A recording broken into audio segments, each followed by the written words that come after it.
After a fire took my home and my husband, I was left with nothing but my life savings. I trusted my daughter-in-law to help me manage it all, but she saw my tragedy as her personal ATM. She smiled to my face while systematically forging my signature, draining every last cent I had. To cover her tracks, she told my own son I was confused and losing my mind, making me a prisoner in their home. But she made one critical mistake. She underestimated me. And the quiet, formal meeting I arranged in a lawyer's office delivered a justice so complete, it shattered their perfect world forever. You know, after you lose everything, the world sort of goes quiet for a while. That's how it was for me. In the space of a month, I'd buried my husband Mark and then watched the home we'd built over 40 years turn to ash and smoke. The fire took everything, the photos, the furniture, the little teapot Mark gave me on our first anniversary. At 68, I was suddenly homeless and a widow adrift in a silence so profound, it was deafening. My only lifeline, or so I thought, was my son Mike and his wife Jenna. They took me into their beautiful, pristine home in Newton, a place that always smelled of expensive lilies and lemon polish. In those first few weeks, the scent of lilies felt like a kindness, a small comfort in the chaos. But soon, it started to feel suffocating, like the floral arrangements at a funeral. The sympathy in that house was just as thick and just as cloying. Jenna moved around her marble kitchen with this practiced, airy grace, always asking if I needed more tea or a blanket, her voice, a pitch-perfect blend of concern and control.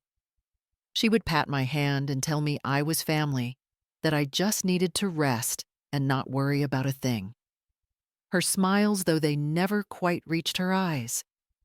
Her eyes were always busy, darting around, constantly assessing like a queen, making sure all the pieces on her chessboard were exactly where she wanted them. And I, it turned out, was one of those pieces. What started as caring quickly became a kind of gilded cage. When my friends called, Jenna would intercept the phone, telling them I was too distraught to talk.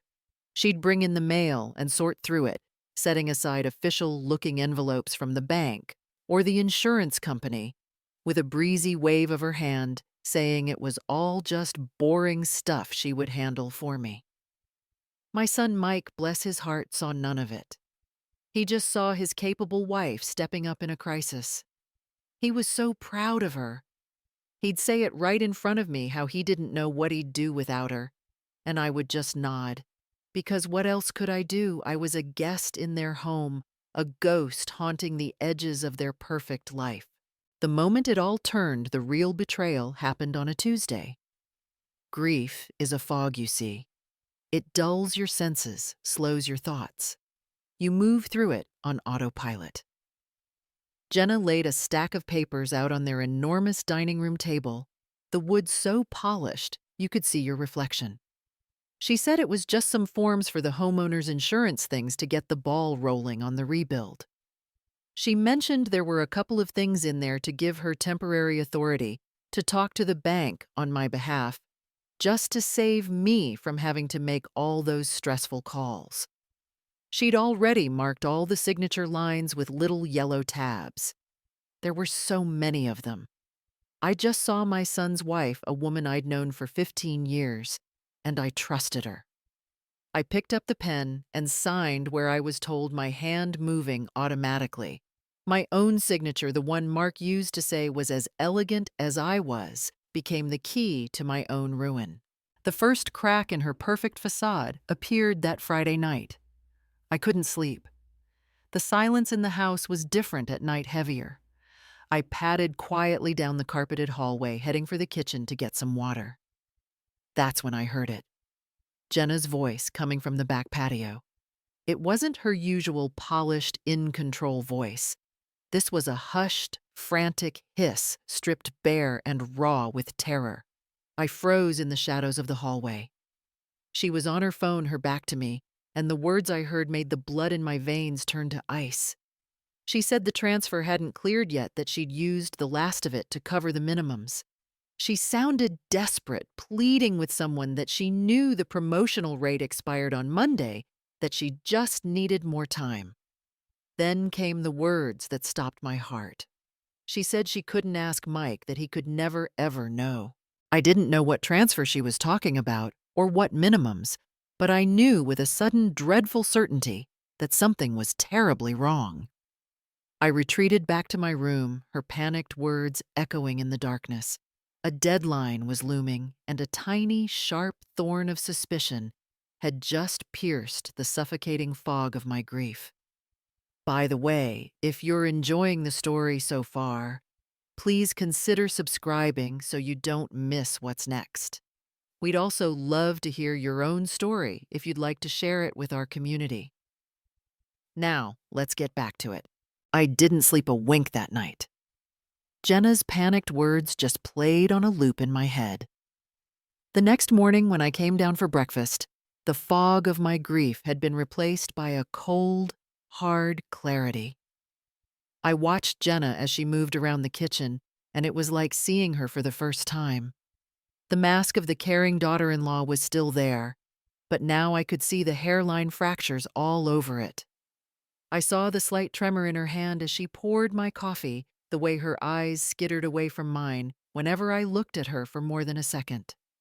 The suspicion that had started as a tiny thorn the night before had now hardened into a heavy, sinking certainty in the pit of my stomach. I knew I couldn't confront her directly. I had to be smart. So I made my first calculated move. I waited until Mike was in the room buttering a piece of toast for our grandson Lucas.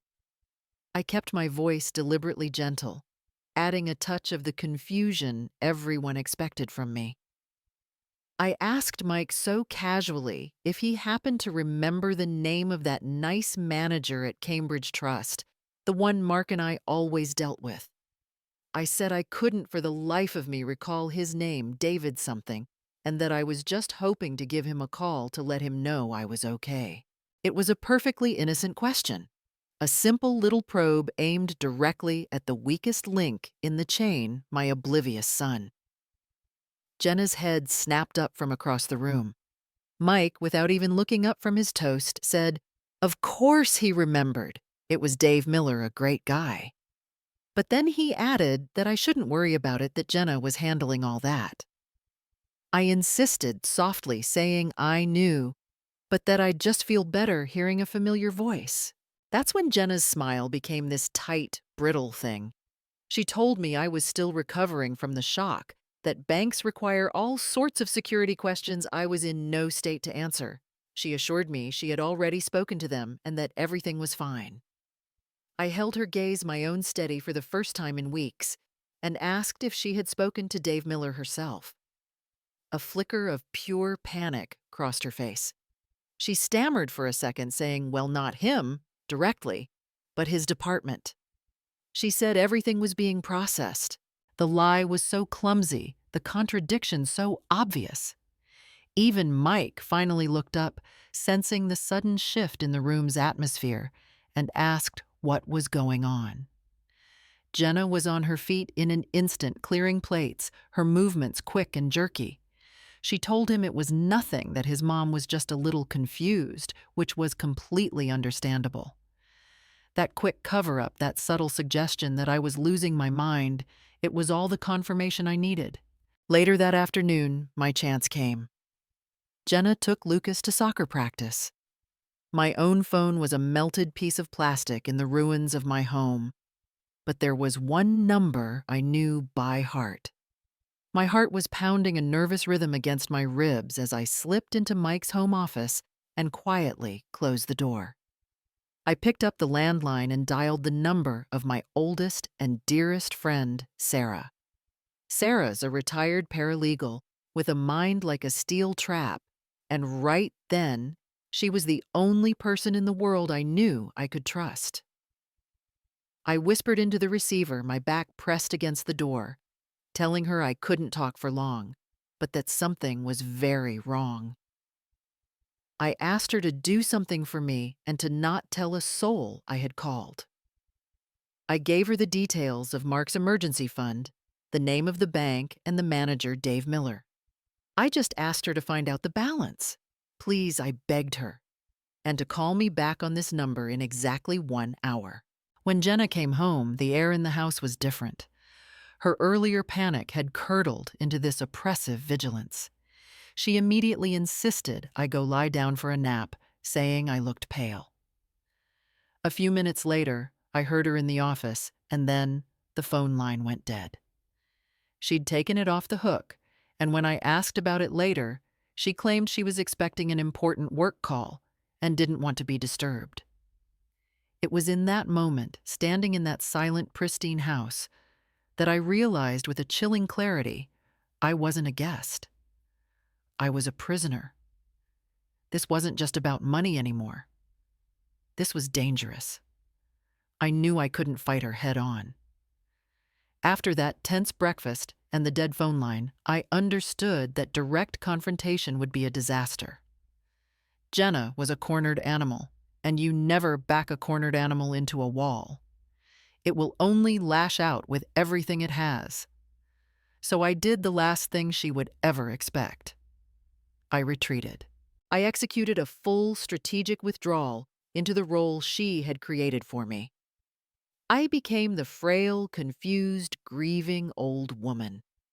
I started thanking her profusely for handling all the stressful paperwork.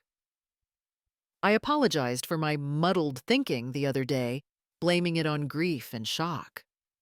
I spent most of my days in my room feigning an exhaustion that wasn't entirely an act, letting her believe she had won. The effect was immediate and exactly what I'd hoped for. Jenna relaxed. Her shoulders, which had been up around her ears with tension, finally dropped. She and Mike went back to treating me with that same patronizing kindness as before. They were lulled into a false sense of security, convinced that my brief moment of suspicion was just a single, grief-induced aberration. In their minds, they had the situation and me firmly under control. And it was during this period when she believed she was victorious that Jenna made her first critical mistake. One evening she was buzzing with a kind of manic relief, clearly flush with the feeling of having dodged a bullet. After putting Lucas to bed, she came downstairs but left her laptop open and awake on the kitchen counter. For weeks, I had watched her from the corner of my eye as she typed in her password, a simple, sentimental thing I'd seen a dozen times her son's name and his birth year.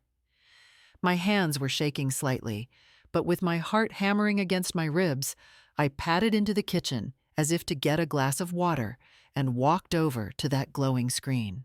What I saw made my breath catch in my throat. The screen was a nightmare of online credit card portals, American Express, Chase, Citibank. The balances were staggering. One was over $40,000, another nearly $60,000. As I scrolled, the numbers just kept climbing. The total was well over $150,000 in secret debt. My mind reeled. Then I saw a bookmarked folder on her browser labeled simply Investments. I clicked it. It took me to a flashy, unprofessional-looking portal for a company called Quantum Leap Crypto. The main screen showed their portfolio. I saw the initial investment $250,000. It had to have been their entire life savings. And right next to it, the current value, $17.42. Below that was a long, horrifying email thread between Jenna and a support agent. A desperate, one-sided conversation of her pleading for help and receiving nothing but automated, dismissive replies. The whole sordid story was laid bare right there on the screen. The investment scam that had wiped them out. The catastrophic loss they had never told anyone about. And the secret, crippling debt Jenna had racked up to keep the charade of their perfect upper-class Newton life afloat. For a fleeting second, looking at those desperate emails, I almost felt a pang of pity for her. It wasn't a story of simple greed. It was one of profound shame and terror. But then that flicker of pity was extinguished by the cold, hard reality of my own empty bank account, the one Mark had so carefully built for our future. Her desperation didn't excuse her cruelty, it only explained it. While Jenna grew more confident, more arrogant in her perceived victory, I was secretly preparing my counteroffensive. Sarah had come through. As I'd asked, she bought a cheap prepaid burner phone, and on her next social visit, to drop off a casserole, she slipped it into the mailbox for me to retrieve later. The first thing I did was check my messages. There was one from her. The report was as bad as I'd feared. Mark's emergency fund had been drained to just $37. But now I had more than just suspicion. I had proof of the theft, and thanks to Jenna's carelessness, I had the motive. In the glove box of Mark's old car, which had been parked on the street and survived the fire, I found an old checkbook I'd forgotten about. Inside the cover, scribbled in his familiar handwriting, was the name and number of our estate lawyer. In the quiet of my room with the door locked, I made the calls. Jenna had no idea that the frail, grieving woman down the hall, the one she had so thoroughly underestimated, was quietly assembling an arsenal. The 2 days I spent waiting for the plan to fall into place were the longest of my life. I continued my performance, the frail and confused widow, while Jenna, completely oblivious, treated me with a cloying, confident pity. A false peace settled over the Carter home, but underneath it, I was a coiled spring of tension, counting down the hours. My lawyer had given me clear instructions, and I had relayed them to Sarah. Everything was ready. The moment came on a Thursday afternoon. I was sitting on the back patio just as we'd planned. Sarah's arrival shattered the quiet. She didn't ring the doorbell. She walked with purpose straight around the side of the house and onto the patio, carrying a large leather briefcase. Jenna, hearing the footsteps on the flagstones, came to the sliding glass door, a questioning look on her face. Sarah greeted her with a smile that was all sharp edges and ice. She said hello to Jenna, and then her voice cutting through the placid afternoon air announced that she was here to pick me up. She explained, an appointment with my lawyer. Jenna's face went completely pale. The color just drained out of it. She stammered, asking what I was talking about, insisting that I wasn't nearly well enough for something like that. She tried to use her usual tone of protective authority, but it came out as a thin, reedy squeak. Sarah just looked at her, her gaze unwavering, and said that, she thought I was. Then she placed her briefcase on the patio table and clicked it open. She pulled out a single sheet of paper and slid it across the glass surface toward Jenna. It was a bank statement from the Cambridge Trust account. Even from where I was sitting, I could see the final balance at the bottom, $37. On it was a list of large sequential withdrawals over the past 3 weeks, each one signed with a shaky, clumsy imitation of my signature. Sarah's voice was light, almost conversational, as she added that the bank manager, Mr. Miller, had been kind enough to pull the security footage from the ATM where all the cash withdrawals were made. "It's just amazing," she remarked, "what you can see on modern cameras." That was the blow that broke the dam. Jenna stared at the paper as if it were a venomous snake. Her carefully constructed composure didn't just crack, it shattered into a million pieces. A strangled sob ripped from her throat. She just shook her head, whispering, "No, no, that we didn't understand." The sound drew my son Mike outside. He stepped onto the patio with a confused look on his face, asking what on earth was going on. And that's when Jenna completely fell apart. Her body was racked with these deep, agonizing sobs. The perfect wife, the capable daughter-in-law, all of it crumbled into dust right there in front of us. Through a torrent of tears and gasped confessions, the whole ugly story came tumbling out. She told Mike everything: the investment scam, the secret crippling credit card debt, the absolute terror of him finding out, the suffocating shame of their ruin. She kept crying through her hands that she was just trying to fix it, that she was going to pay it all back. She'd seen my savings, she wailed, just sitting there, and she thought if she could just cover the debt, she could fix everything before he ever knew. The confession was an earthquake that shook the foundations of their perfect life. Mike just stared at his wife, his face a mask of utter shock and betrayal. This weeping, hysterical woman was a stranger to him. The conspiracy of silence was fractured instantly. His gaze shifted from his sobbing wife to me, his silent, resolute mother, and in that moment the power in that house shifted for good. I was no longer the frail victim in need of protection. I stood up. My voice was quiet, but it carried the weight of cold steel, a tone no one in that family had ever heard from me. I told Jenna to get her coat. I told her that we were all going to the lawyer's office right now, and that she was going to tell him exactly what she had just told us. Jenna looked up at me, her face a mess of tears and mascara, her eyes wide with the raw terror of the public consequences that were now barreling down on her. The power was no longer in her hands. It was in mine. The car ride to the lawyer's office was the quietest, most suffocating silence I have ever experienced. Jenna sat in the back, huddled against the door, making herself as small as possible. Mike drove his hands gripping the steering wheel so tightly, his knuckles were white, his face a stone mask of shock. I sat in the passenger seat looking straight ahead, the weight of what was about to happen, settling not with nervousness, but with a profound and heavy sense of purpose. The office itself was exactly what it needed to be: a neutral, sterile environment of dark mahogany and cool leather, a perfect stage for the final reckoning. My lawyer, Arthur Vance, had arranged everything just as I'd asked. It wasn't just us. When we were shown into the conference room, the bank manager, Dave Miller, was already there, his expression grim. This wasn't just a family meeting. It was a tribunal of professional witnesses.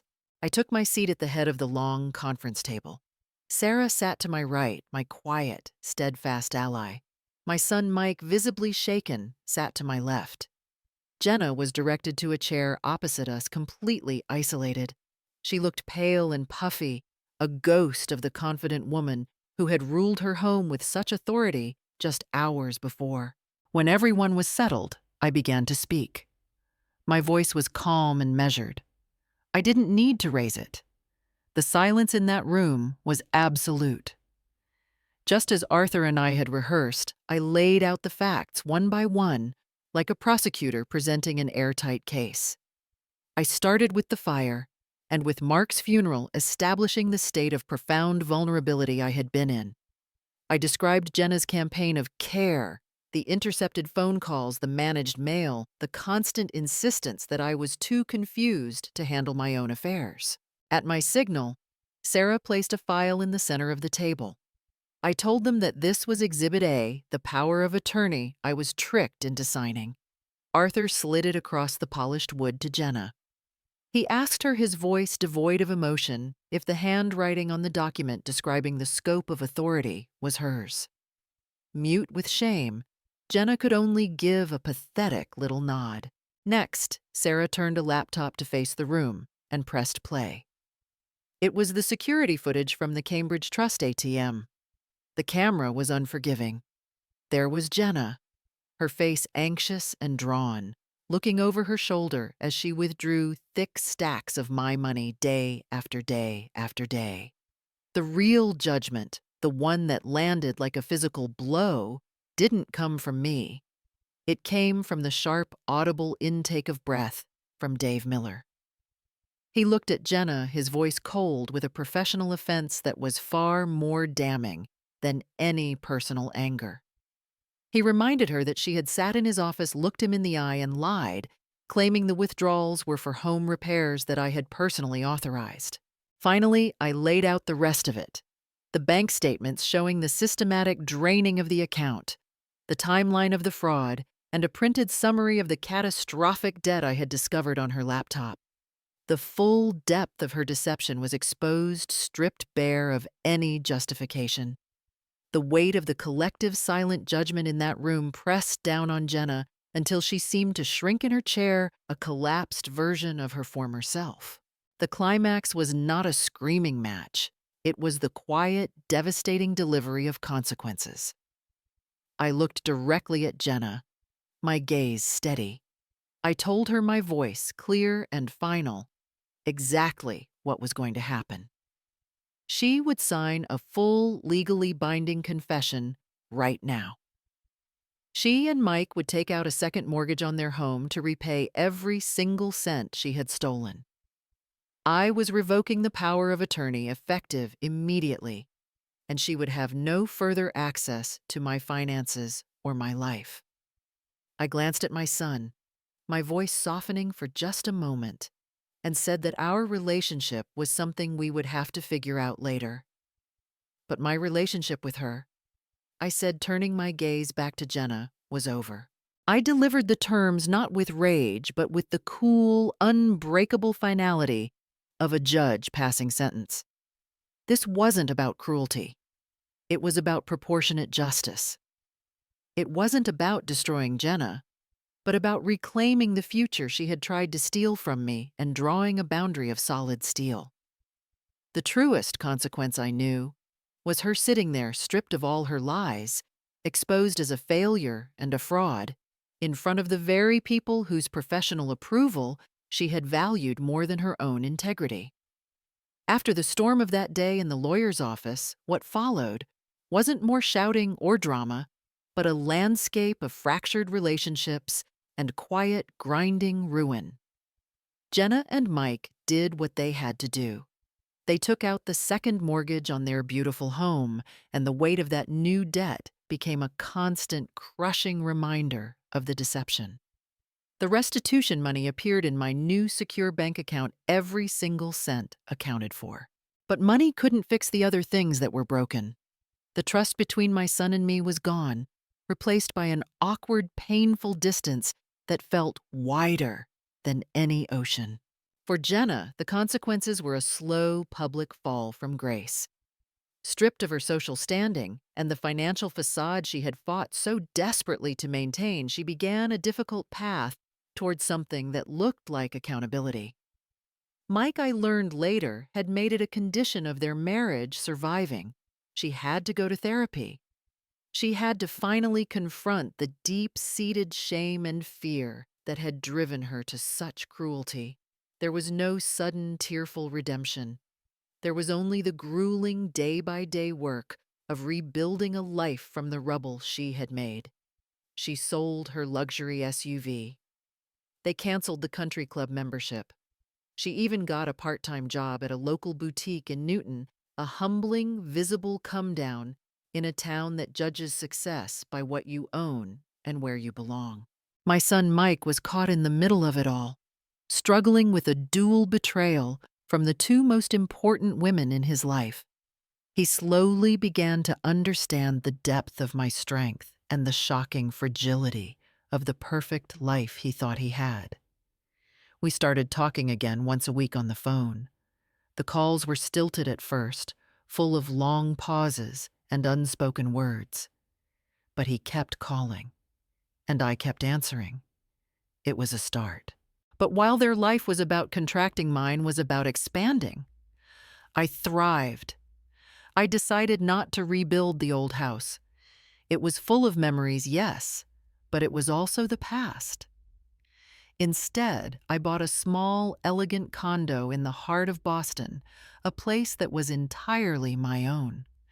I reconnected with Sarah and my other friends, and my life, which had become so small and quiet, was suddenly filled with lunches, museum visits, and new volunteer work. I was free. The money she repaid the money Mark and I had saved for our future I never used for myself. In a final act that felt more like a beginning than an end, I used every last dollar to establish the Mark Carter Legacy Fund. It's a charitable foundation dedicated to providing financial literacy education to seniors, helping them spot the signs of fraud and protect themselves from the very kind of predatory deception I had endured. The final scene of this story took place 6 months later. I was standing at a podium in a community hall, announcing the foundation's very first grant. My voice was strong, my posture confident. As I looked out at the crowd of friendly, hopeful faces, my eyes landed on a figure standing alone at the very back of the room. It was my son, Mike. Our eyes met across the space. He gave me a small, tentative nod, a gesture that said everything. It was an apology, a sign of respect, and an acknowledgement of the long road still ahead for him. I smiled back, a genuine smile of peace and forgiveness. Not for Jenna, not even for him, really. It was for me. I had taken the worst pain of my life and transformed it into a purpose. I was no longer a victim. I was the architect of my new reality, a life built on a foundation of unbreakable self-worth. In the end, Linda's story teaches a powerful lesson. She saw the desperation that drove her daughter-in-law's betrayal, but understood that a reason is not an excuse for cruelty.